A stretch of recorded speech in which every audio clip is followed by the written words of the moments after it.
Hello everyone, let's talk about the Convergence Trap. First of all, you can unlock the recipe once you reach the level 30, and for that you should be learning the Elder Construction Suite by one of the available ley shrines that can be found nearby the center of the map. Once you get into one of these buildings, go upstairs and approach to the ley shrine research nodes to learn the feat.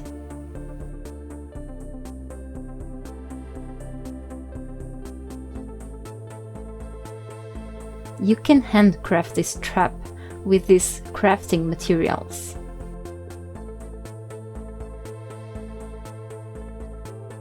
Now, what is this Convergence Trap used for and how can you use it? This is used to gather diverse kinds of useful materials through the time, but it uses a specific method to make it happen.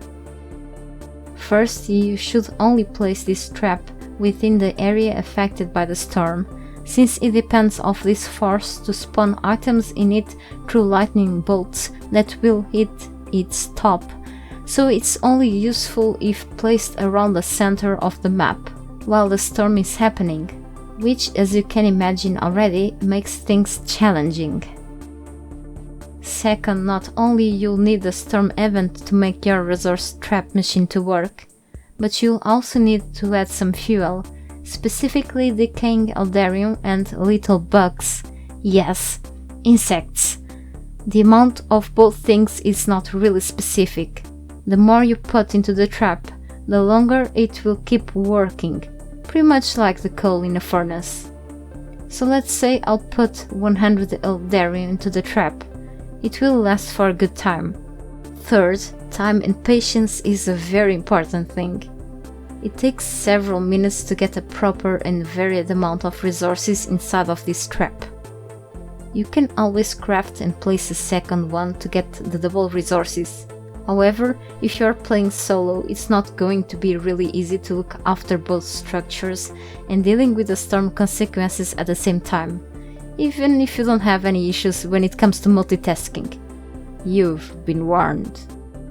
There's something very important I have to tell you, pretty much because of the storm creatures. Yes, I'm trying to scare you, but the longer you stay under the storm, it is possible the more enemies you may have to deal with. Sometimes depending where you're going to be while the storm is happening. Anyway, I've tried a few things. Placing convergence traps in different locations of the map within the storm range. It is possible that the more you approach the center, the more aggressive the enemy spawns can be. Who knows? I've also tried to place a convergence trap directly on the ground, and another above foundations protected with walls around.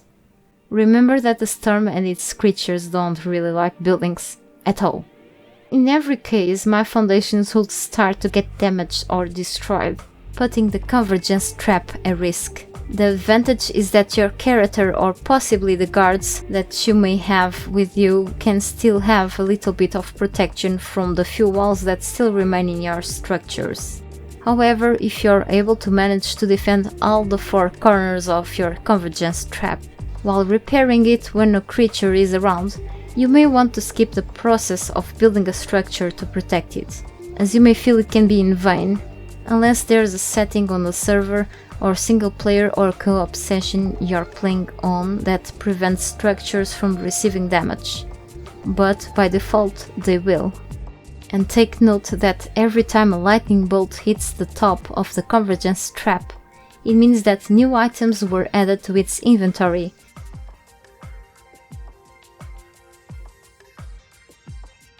Now pay real attention to this.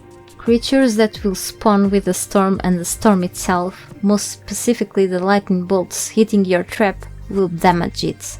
Careful, because it's likely that the creatures will quickly destroy the trap.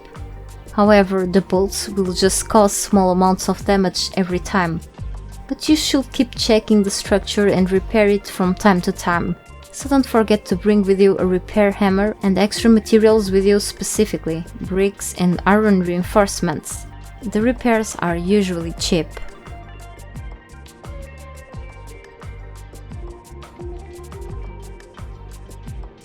Through all the time I've tested my convergence traps that I've placed in different parts of the map, I didn't really see any differences when it comes to the loot and trap behavior. It was pretty much the same. The loot drops seemed to be random, but in the end you'll notice that you'll get pretty much the same things after a while.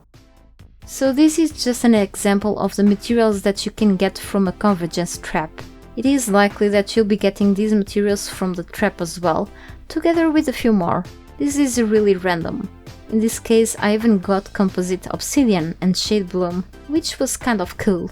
I know how to find this stuff exactly in the Exile lands, but specific items here in the Isle of Sita seem to be inaccessible through common ways.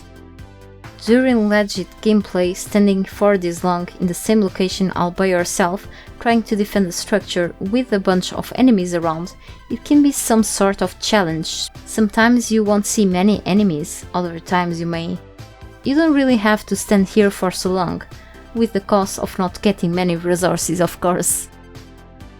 What you can also do is to keep looting the convergence traps. However, I would advise you to keep as many resources as possible inside of the traps, unless an annoying player comes and just loots your traps.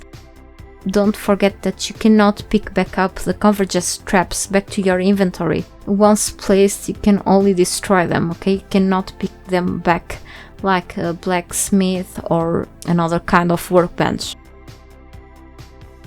Feel free to drop a comment down below with your opinion about this trap. Just a side note, I like to warn my video viewers that anything I'm showing you here may be subject to change, since I'm doing this video while this DLC is still under early access, so things can still be adjusted by the developers meanwhile. Thank you for watching. I'll be coming up with more videos about Conan Exiles in a while. See ya!